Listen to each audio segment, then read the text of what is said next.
এই জিলহজ মাস অনেক গুরুত্বপূর্ণ একটি মাস।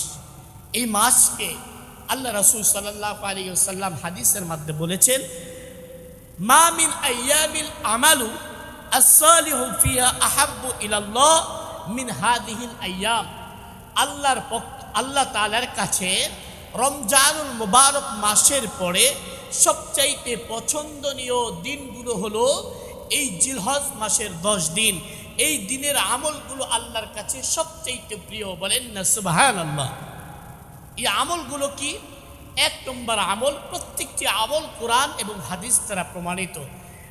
বিস্তারিত আলোচনা করার সময় নেই, আমি আপনাদের কাছে শুধুমাত্র আমলগুলো বলে দিব। 1 নম্বর আমল, এই মাসে পবিত্র কুরআনুল কারীম সূরাতুল ফজর, এই ফজর সূরাতে আল্লাহ পাক রব্বুল আলামিন এই মাসের 10 দিনের ব্যাপারে আল্লাহ তাআলা নিজেই কসম খেয়েছে। বলেন ওয়াল ফজরি ওয়া লায়ালিন আশর, অর্থাৎ জিলহজ মাসের 10 তারিখের জন্য আল্লাহ তাআলা নিজেই কসম খেয়ে তার গুরুত্ব বুঝিয়েছে। বলেন না সুবহানাল্লাহ। এই মাসের আমলগুলো কি? 1 নম্বর আমল হলো এই মাসে বেশি বেশি জিকির করা। 2 নম্বর, এই মাসে নফল রোজা রাখা। কেউ চাইলে জিলহজ মাসের 1 তারিখ থেকে শুরু করে 9 জিলহজ পর্যন্ত ঈদের দিন বাদ দিয়ে প্রত্যেকটা দিন রোজা রাখতে পারে এবং প্রত্যেকটি রোজার জন্য আল্লাহ পাক রব্বুল আলামিন এক একটি উমরা করার সওয়াব দান করবেন এবং কুরবানির সওয়াব দান করবে। বলেন না সুবহানাল্লাহ। 3 নম্বর, আরাফার দিনে রোজা রাখা। যেদিন আরাফার দিন হবে সেই দিনে রোজা রাখা। 4 নম্বর, তাকবীরে তাশরিক পাঠ করা। 5 নম্বর, বেশি বেশি দান সদকা করা। 6 নম্বর, তওবা এবং ইস্তিগফার পড়া। 8 নম্বর, কুরআনুল কারীমের তেলাওয়াত করা। 9 নম্বর, ঈদুল আজহার নামাজ পড়া। 10 নম্বর, সামর্থ্য থাকলে কুরবানি করা।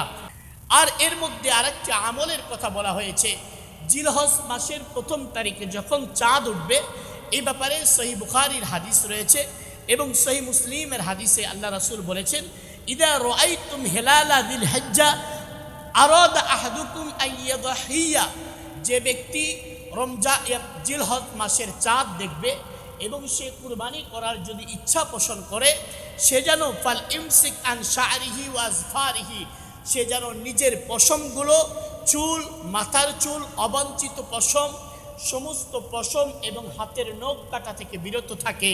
এই সমস্ত কাটা থেকে যদি কেউ বিরত থাকে, আল্লাহ রাসূলের হাদিসে এসেছে, যে ব্যক্তি এই 1 তারিখ থেকে শুরু করে একেবারে কুরবানি করার পরে যখন চুল আর দাড়ি আর নখ কাটবে, আল্লাহ রাসূল বলেন এমন ব্যক্তিকে একটি কবুল কুরবানির সওয়াব দান করা হবে। বলেন না সুবহানাল্লাহ। সহিহ মুসলিমের হাদিস দ্বারা প্রমাণিত সহিহ হাদিস। এই হাদিসের ব্যাপারে কোনো এলোমেলো নেই, এই হাদিসের দুর্বলতার ব্যাপারে কোনো কথা নেই, আমরা আমল করতে পারি। প্রিয় ভাই, আল্লাহ পাক রব্বুল আলামিন আমাদেরকে এই সমস্ত কথাগুলোর উপর আমল করার তৌফিক দান করুক। ওমা আলাইনা ইল্লাল বালাগ। যাদেরকে সামর্থ্য দিয়েছেন আল্লাহ তাআলা কুরবানি করার তৌফিক দান করুক।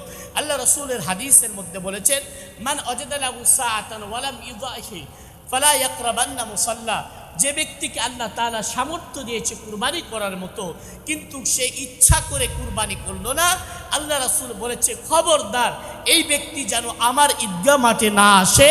ওই ব্যক্তিকে ঈদের নামাজে ঈদগাহ মাঠে আসার আমার রাসূলের পক্ষ থেকে কোনো অনুমতি নেই। বলেন না নাউজুবিল্লাহ। এই জন্য প্রিয় ভাই, আমরা কুরবানির মতো এই গুরুত্বপূর্ণ আমলগুলো আমরা করব।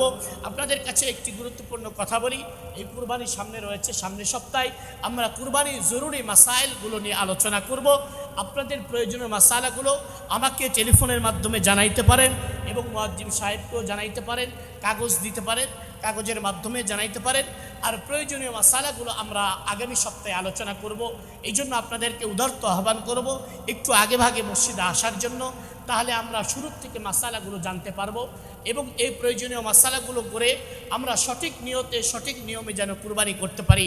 আল্লাহ তাআলা আমাদেরকে কবুল করুক। সকলেই বলে আল্লাহুম্মা আমিন।